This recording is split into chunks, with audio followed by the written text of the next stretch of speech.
John chapter 2, verses 1 to 12. On the third day, a wedding took place at Cana in Galilee. Jesus' mother was there, and Jesus and his disciples had also been invited to the wedding. When the wine was gone, Jesus' mother said to him, "They have no more wine." "Woman, why do you involve me?" Jesus replied. "My hour has not yet come." His mother said to the servants, "Do whatever he tells you." Nearby stood 6 stone water jars, the kind used by the Jews for ceremonial washing, each holding from 20 to 30 gallons. Jesus said to the servants, "Fill the jars with water." So they filled them to the brim. Then he told them, "Now draw some out and take it to the master of the banquet." They did so, and the master of the banquet tasted the water that had been turned into wine. He did not realize where it had come from, though the servants who had drawn the water knew. Then he called the bridegroom aside and said, "Everyone brings out the choice wine first, and then the cheaper wine after the guests have had too much to drink. But you have saved the best till now." This, the first of his miraculous signs, Jesus performed at Cana in Galilee. He thus revealed his glory, and his disciples put their faith in him. After this, he went down to Capernaum with his mother and brothers and his disciples, and there they stayed for a few days. Okay, so one of the things just that I want to mention before we get into the details is that this section now that comes next, chapters 2, 3, and 4, this is all a cohesive section. And in these 3 chapters, John's going to describe the first 2 signs that Jesus does. Both of those happen in the town of Cana. So the first one is here, the beginning of chapter 2, and the second one is at the end of chapter 4. And those 2 signs bookend everything that's in this section. And that's important because the theme of this whole section is that Jesus is the true and better everything. And so everything we're going to see in chapters 2, 3, and 4 is about how Jesus is the new and better everything. So we'll see that as we go through these next few weeks. Okay, now, how does this section begin in verse 1? There's a wedding taking place, Mm-hmm. and his mother was there, Yep. and his disciples. Yes. Okay, now did you notice at the beginning of verse 1 that it says on the third day? Okay, let's talk about that for a minute, because there's... Oh, okay. I was like, what's going on? It's okay. I get really nervous when I don't have a cell phone. No, it's fine. It's fine. I was like, what's going on out there? Okay, so he says on the third day. On the third day from what? This is the third day from meeting Nathanael, which is counted as day 1. So meeting Nathanael, day 1, day 2, day 3. This is the third day from that. Now we're going to stop here and talk for a minute because there's something interesting going on right here. I don't know if you noticed the counting of the days that started back in chapter 1. But John has been mentioning, this day, the next day, the next day, the day after that. Now we're on to the third day after that. This is the only place in the book where John does this sort of thing, and it's significant. So let me just count the days for you. And by the way, this is footnoted in the supplement. So if at some point you're like, I can't write this down fast enough, it's okay. It's in the supplement, okay? So the first day, day 1, was the day when the men from Jerusalem came to question John the Baptist. That was the very beginning of the narrative section back in chapter 1, verse 19. That was day 1, okay? The second day was when John called Jesus the Lamb of God who takes away the sin of the world. The third day was when the first 2 disciples followed Jesus. I don't know if you remember, but it mentioned it was the 10th hour, about 4 o'clock in the afternoon, and they spent the rest of the day with Jesus, which means that the calling of Peter was the day after that. That's day 4. And then the calling of Philip and Nathanael was the 5th day. And now this is the third day from that, 1, 2, 3. So we're on day 7, since everything started with John the Baptist. Now, why does that matter? Well, let me ask you, what's significant about 7, the number 7, the 7th day, 7th week, 7th year, 7 in the Bible? Complete. Yep. Completion, 7 is a number of completion. Yep. What else?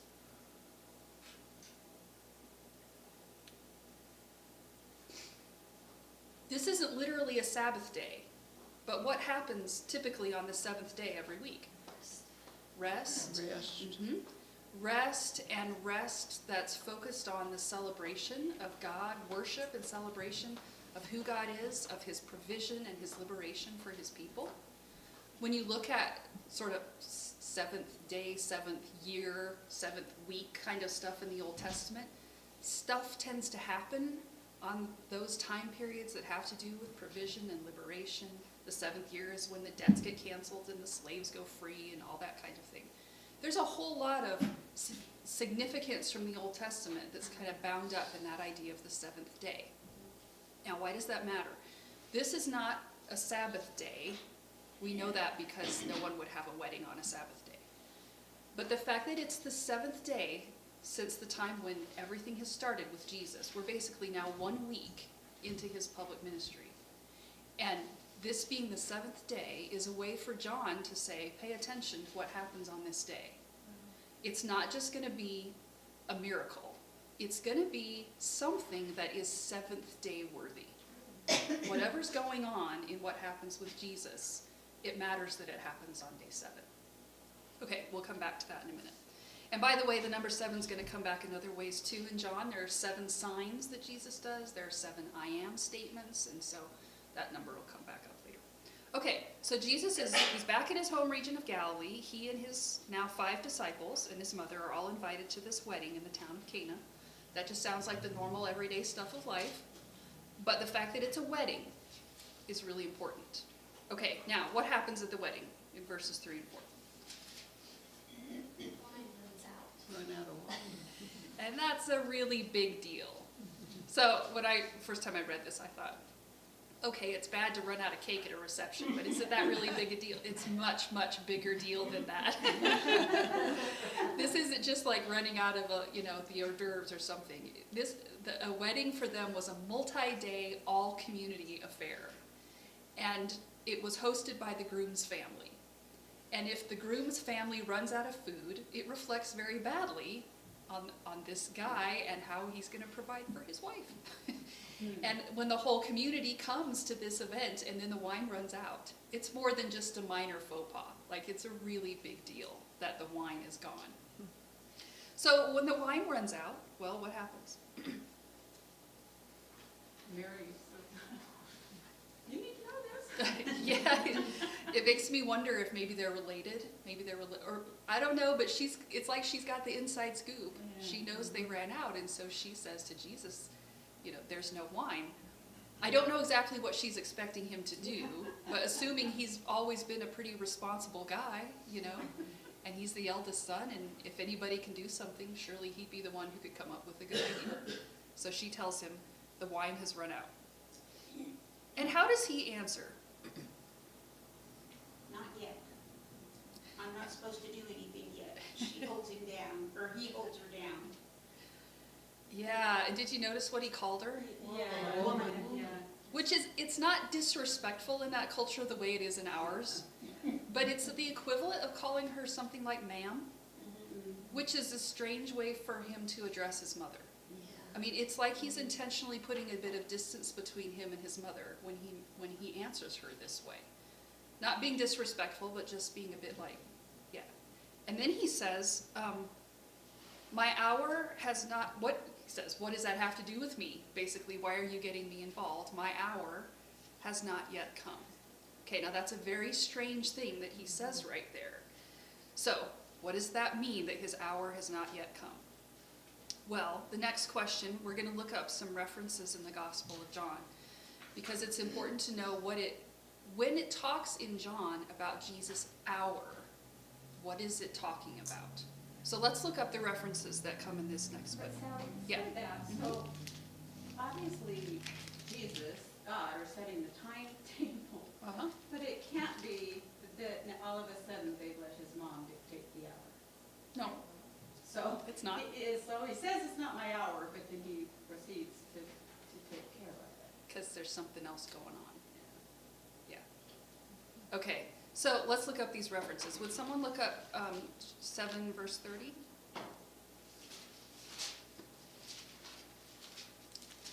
I have it. Okay, thanks, Dottie. Would someone else look up chapter 8 verse 20? I will. Thanks, Cindy. 12, 23 to 27. can do that one. I'll do it. Oh, you want to do that one? Okay. 13:1. Okay, thanks. And 17:1. I'll be 17:1. Thanks. Okay, so as we read these references, here's the question. What is the hour referring to in relation to Jesus? And if your translation says, my time has not yet come, that's not a bad translation, but literally it says, my hour has not yet come, and that's what we're looking at in these other references. Okay, so would somebody read 7:30? Then they sought to take him, but no one laid a hand on him, because his hour had not yet come. What's his hour referring to there? The end time, his crucifixion. His crucifixion. That's right, the time of his arrest and crucifixion. Okay, 8:20. He spoke these words while teaching in the temple area near the place where the offerings were put. Yet no one seized him because his time had not yet come. And that word time is hour. What's it talking about? What's his hour right there?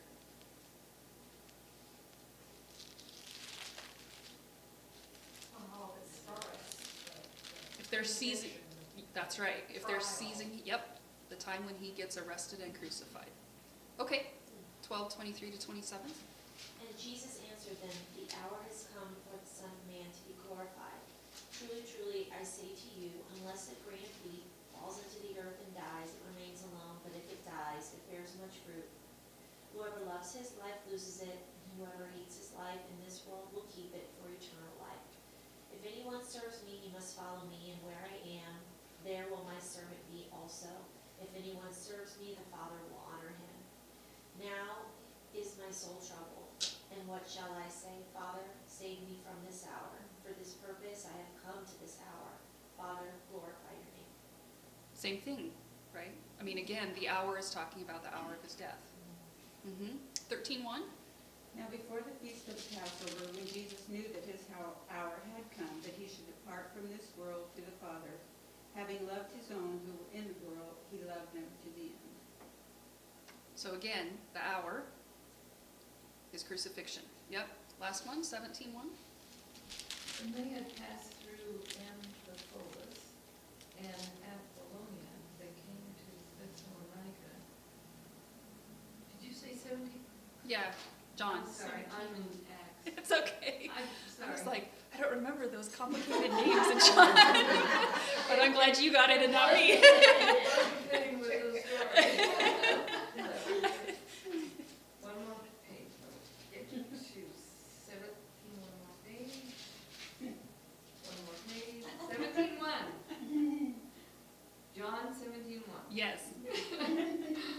After Jesus said this, he looked toward heaven and prayed, Father, the time has come, glorify your Son, that your Son may glorify you. And that word time right there is hour. The hour has come. That's the point when Jesus knows the crucifixion is about to happen. Okay, now let's talk about this. When Jesus mentions the hour, when he says, my hour has not yet come right here, he's not talking about the time for doing a miracle. We know that he's not because he turns around and does a miracle. That's exactly what he does next. But in addition to that, everywhere else in John that the word hour is used in relation to Jesus, it's always referring to the time of his suffering and death. Every single time. So, that's what he's talking about here too. But that's really weird. Like, why does he mention that right now? He says, basically, her request is premature because the hour for his death hasn't come. What? It's a strange thing to say. What does wine shortage have to do with his suffering and death? That question is really important for what's going on here. Because what's happening in this miracle he's about to do is an acted out parable. There's something going on in this miracle that's not just about Jesus having power, but it's a picture of something else. Okay, let's keep going. So what happens next in verses 5 to 8? His mother said to the servants, do whatever he tells you. I love that response where it's just like, I don't think she understood what he just said, but she's like, yeah, just do what he says. You know, like, whatever he tells you to do it. Okay, so what's the background then that John gives us in verse 6? Well, there were 6 water pots Mm-hmm. that he wanted water in. Yeah, and these are not just any water jars. These are the ones used by the Jews for ceremonial washing, and they're big. So they hold each of them about 25 gallons, That's what I between wondered. 20 and 30 gallons. So that's a lot. I mean, that's like 150 gallons total. Just for comparison, like a typical bathtub holds 30 gallons. So it's a lot of water that these jars would hold. And Jesus tells the servants to just fill the jars up with water. So they fill them up, clear to the brim.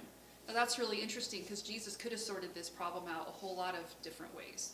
You know, he could have just said, let's take up a collection and buy some more wine. Or does someone have a friend who owns a vineyard and let's find them? Or, you know, when you know the background from the Old Testament, like with Elijah and Elisha, he could have just produced a wineskin that never ran out. But he doesn't.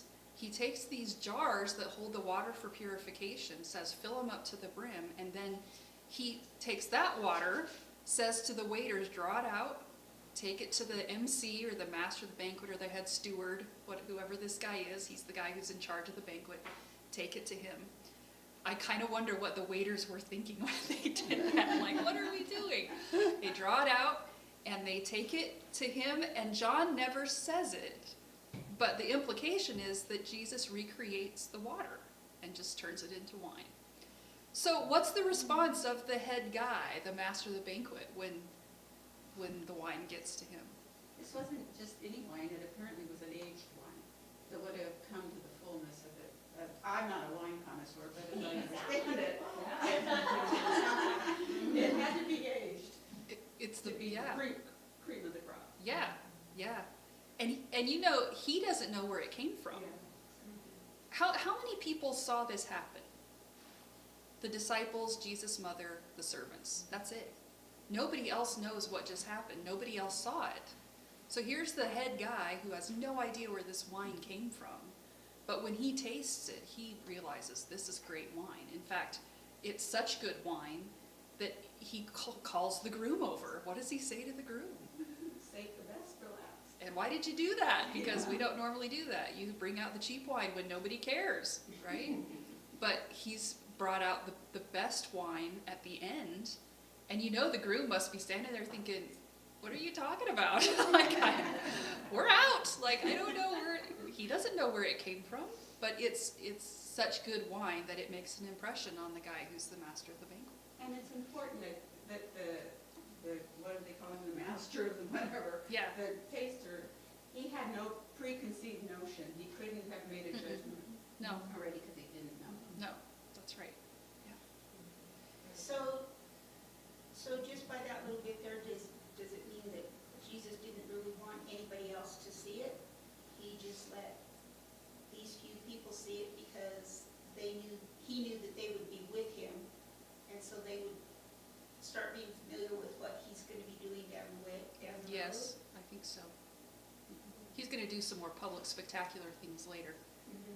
But there's, yeah. But he doesn't want everybody to know it. He's not going to do Yeah. something that gets everyone's attention just yet. Right. Yeah, I think his mother had already seen things. I suspect she had. His mother had already seen things. Oh. She had other boys and they weren't as good.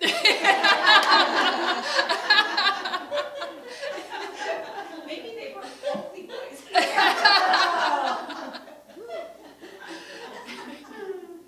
Oh, I hope Amy watches this. If she knows. Yeah, yeah. It's well, and the thing is, that's the end. I mean, now we're at the end. That's it. So how does the whole section conclude in 11 and 12?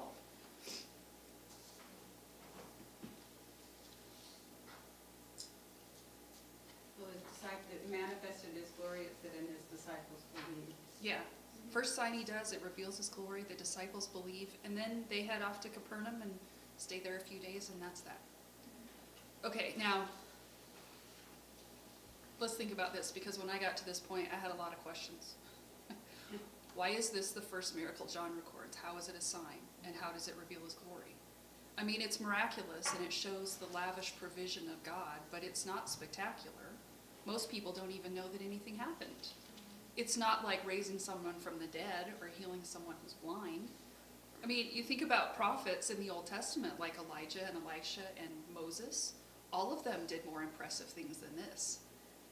And what's the whole thing that Jesus is talking about with his hour? There's something going on here that's not just about showing that he has miraculous power. And I think all the little details that John adds help to point us in a particular direction. So here's the thing. If you're a guest at a wedding, you're sitting there at the reception, what are you thinking about? Probably thinking about weddings. Like if you're married or you've been married, maybe you're thinking about your own wedding. Maybe you're thinking that you're glad you eloped. I don't know. If you're single, maybe you're thinking about what your wedding would be like. You know, you're imagining that kind of thing. Maybe you're just comparing this wedding to other weddings that you've been to, and you're thinking, oh, this is great, or that one was better, whatever. But I think that when you sit at a wedding, you tend to have weddings on the brain. You tend to sit and think about weddings. And I think that is what's going on with Jesus. He's watching this wedding, but he's thinking about another one. And he's thinking about, I think, a feast that's prophesied all over the Old Testament.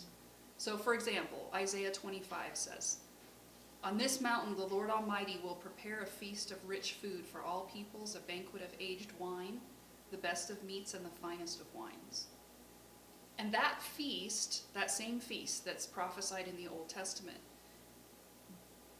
is mentioned in Revelation 19 by John himself. And there it's called the wedding supper of the Lamb.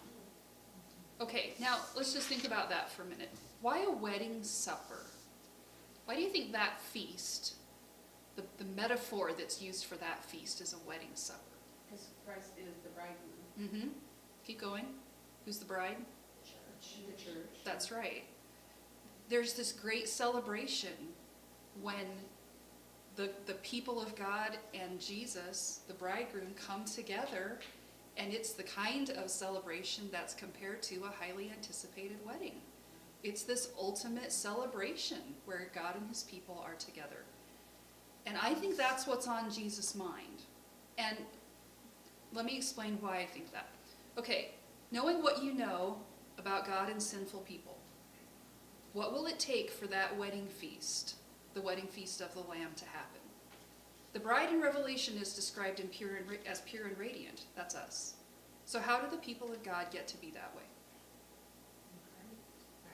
Through the death of the groom. That's right. Jesus purifies his people through his death. That wedding feast of the Lamb can only happen if the blood of the groom purifies the bride. And you notice it's not the wedding feast of the Son, although it is. It's not called the wedding feast of Jesus, although it is. Why is it called the wedding feast of the Lamb? Because he's the ultimate sacrifice. Because right there in the title, there's the reminder that the bridegroom is the sacrifice.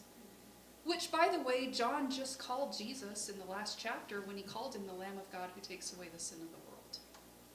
So, I think when Jesus is sitting here looking at this wedding, and then he does this miracle, it's an acted out parable. That's why it matters that the water jars are not just any jars, but they are jars for ceremonial washing. Because those jars hold the water of purification. And we already know that the old way of purification has never been sufficient. But Jesus provides true purification, and it's through his blood. That's why it matters that Jesus doesn't just miraculously produce a wineskin that never runs out of wine, but he actually takes the purification water and changes it into wine. Think about the imagery of him taking the water of purification and turning it red. If anyone else did that, it might not mean anything, but when Jesus does it, it's a picture of something else. That wine is pointing ahead to something else, and it's pointing ahead to his blood. That's ultimately the purpose of this miracle. It's not just about Jesus' lavish provision of wine for this wedding feast. It's about the lavish provision for his own wedding feast that's going to come through his blood. All of this foreshadows what Jesus is going to accomplish for his people through his death. That's why it's totally appropriate that this happens on the seventh day. because the seventh day looks ahead to rest and celebration and completion, the ultimate reveling in everything that God accomplishes for us. This miracle is seventh day worthy because it's a snapshot of the gospel, because it's a foreshadow of what place for his. That's what Jesus is thinking about. Then all of a sudden his comment to his mother in verse 4 makes total sense. What did he say to his mother? My hour has not yet come. Why does he tell her that? Because she's thinking about this wedding feast. But Jesus is thinking about the ultimate wedding feast and the price that has to be paid for that to happen. If Jesus is sitting there watching this wedding and thinking about his, then when his mother comes along and says, they've run out of wine, doesn't it make sense that he would say, it's not time for me to die? Because he's not thinking about this wedding, he's thinking about that. And the time for his crucifixion hasn't arrived yet. There's a preacher who said it like this. He said, Jesus is sitting in the midst of all the joy, sipping the coming sorrow. And I think that's exactly what's happening. Is he's sitting at this wedding feast thinking about his, but knowing what has to happen for that wedding to actually occur. That's why this is the first miracle that John records. That's why it's a sign of who Jesus is, and that's why it's a revelation of his glory. Not just because he does something supernatural, which plenty of prophets before him have done, but because it shows that he's the Lord of the feast. He's the true groom who's going to preside over the ultimate wedding celebration. He's the lamb whose death is going to make that possible. You have to know the end of the story to know why it is that this reveals his glory, but that's how his glory is revealed. It's very interesting in John that I think I mentioned this the first week, but over and over through the book, John connects the glory of God to the crucifixion of Jesus. Like for John, that's the place where the glory of God is most clearly revealed, is at the crucifixion. To me, that's such a strange thing. Surely that's the last place the glory of God is revealed. But for him, it's revealed there because of what Jesus accomplishes on the cross for his people. And so the glory of Jesus isn't revealed here because he does this miracle that impresses everybody, because everybody sees something that's like, wow. His glory is revealed because it's a foreshadow of the gospel of what he's going to accomplish for his people. There's a symbolism right here that is just hard to get a hold of. The weight of what's happening in this, well, you really have to know the end of the story to appreciate what's going on. And here's John writing from the vantage point of being after the resurrection, making a point to tell us what Jesus said, which jars they were, what day it occurred on, because there's a hint in all of that there's something much bigger going on than just Jesus being able to change water to wine. And it says that the disciples believed in him. I don't think the disciples fully grasp it yet. Well, they can't until the resurrection. But they believe as much as they understand. And they are already putting their faith in Jesus, even though it's going to be a long time before they really comprehend all of that. But here's John looking back from the end of the story and saying, this is what Jesus was about from the beginning. He was about salvation from sin and death. That was his agenda from the start. And that's a significant miracle to begin his ministry. From this point on, now he's going to start doing things publicly to reveal more about who he is. But think now about him calling his mother a woman when he starts that comment to her. Why? I think it's because this is the point where his relationship to her is going to change from being less about a son and a mother to being a Messiah and a woman who needs to be saved. And it's not, again, he's not being disrespectful to her, but that distance that he puts between himself and her, I think is a little hint that she doesn't set the agenda anymore. His messiahship sets the agenda because this is where the public ministry starts. And his direction now is all going to be headed toward the cross. Okay, let me stop there. Comments? Wow. Anything you want to add? Wow. I just blow through this little part. And I really just looked at it from a very surface. I mean, you make so many amazing points. I'm like blown away by this. But yeah, it is like everything that he does is just so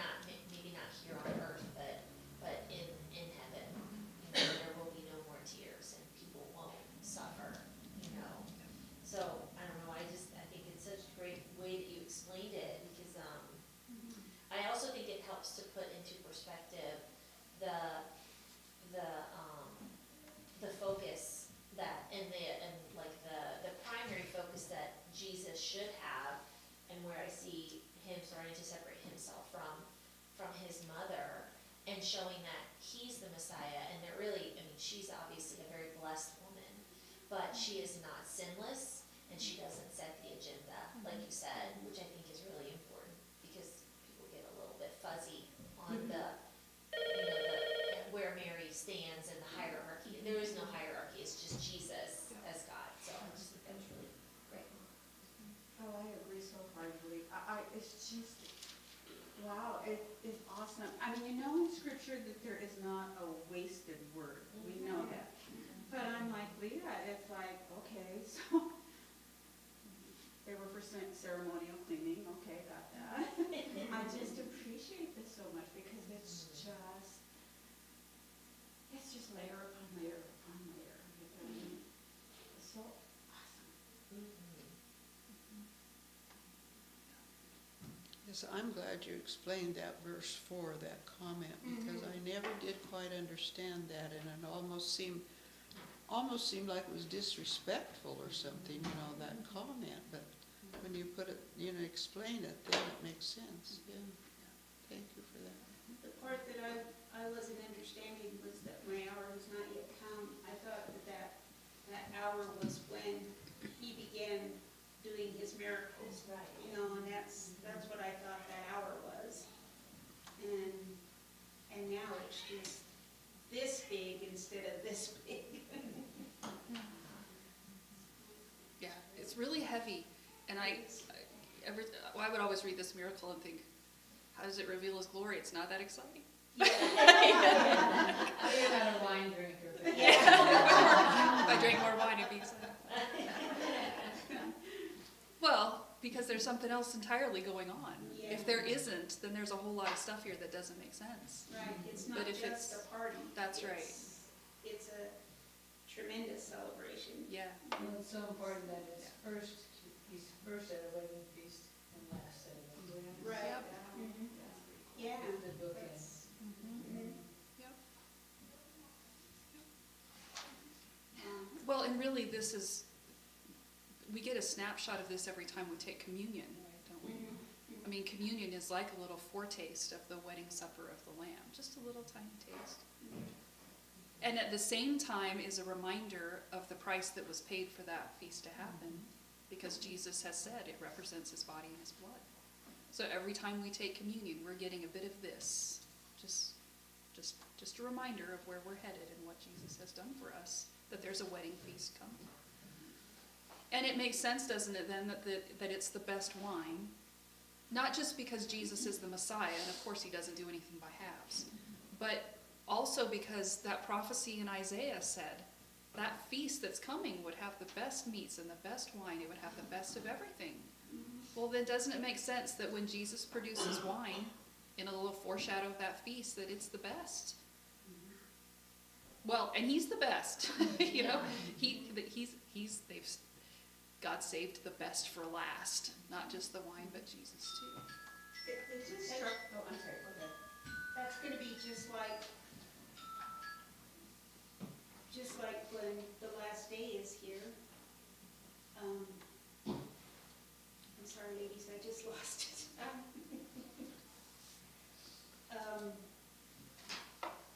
It's like when the last day comes, we know that, I had it all in my mind, I'm sorry, Sally. I just totally lost That's it. all right. I know what I want to say, it's just not there. What are you gonna say, Marilyn? Well, it never occurred to me, obviously, because of the depth that you added, but we know that at a point, Jesus says, if you can take this cup from me, I really would rather not do this, but I will. In obedience, and it just hit. He's looking at that red wine at this point, knowing exactly that it represents his blood. That's just another layer to it. Yeah, I think what you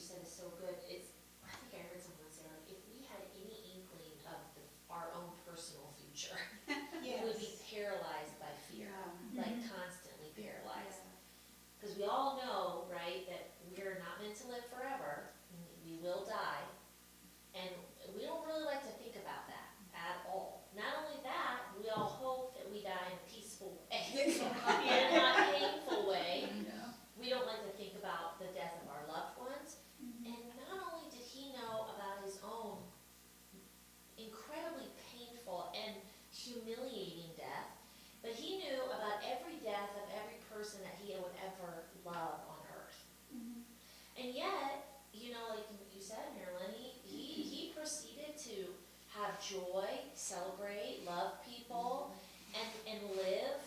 And that to me just takes incredible strength beyond anything like any of us would ever be able to even. So I just find it to be amazing that he knows what's going to happen, and yet he proceeds forth, and he knows he's walking straight into something that's going to be incredibly hard. And aside from the personal suffering, the physical suffering, the suffering of being separated from, God, it's just kind of hard to even imagine that. So it's pretty amazing because, obviously he's got strength that none of us can even understand. But yeah, he knew, and we would all be paralyzed by that, but he wasn't. Yeah, more matter of fact, almost. I mean, it's like he's just, but with tremendous love. He's also meeting a very special need in this, so. Well, I'm sorry, Marilyn. No. But it's also that's where our hope comes from, because we know what's gonna happen. And yes, it is terrifying, but yet it's a joy too. Because and he knew straight from the beginning that his life here on earth was only temporary, just like we know it is. This isn't our final home, so. He drank the ultimate sorrow for us. Yes, So the sorrows we get are serious, but they're not the ultimate sorrow, right. because Jesus already took that for us. Yeah. Well, and this kind of thing is going to come up a lot in John. There's a lot of symbolism in John. There are lots of other things that happen like this where the people John is dealing with, or the people Jesus is dealing with, the people that he's talking to, are functioning on a physical level when Jesus is thinking about spiritual things. That's going to happen over and over and over, where it's like they're talking past each other because Jesus is just talking about something altogether different, and you have to know the end of the story to appreciate what it is that Jesus is saying when he's having conversations with Nicodemus and the woman at the well and his own disciples. Like, there's going to be all kinds of stuff like that. And, the symbolism of things like light and water and bread. Water's a really interesting one to me because I'm right now studying later in chapter 5, and this, the water comes up multiple times. And so right here you see the old water was not sufficient for purification, but Jesus is. And then we're going to get to the Samaritan woman at the well, and you're going to see the old water is not sufficient to quench her thirst, but Jesus is. And then we're going to get to the guy at the pool, and the old water is not sufficient to heal people, but Jesus is. That kind of stuff is going to happen over and over in John, just these really weighty pictures of what Jesus is accomplishing through things like water and bread and light and all that kind of thing. So It's just watch like for that. when John the Baptist was baptizing him, or was going to baptize him, he said that he is the man who baptizes with water. But the man who I'm baptizing is going to be baptizing by fire. So Yep. it's always greater. Yeah, Yeah. that's a good point, because the water, even at baptism, Mhm. Jesus is the better baptism. That's right. Yeah. Okay, any last comments? Anything you want to throw out? I'm glad I found him. Or he found me. That's right.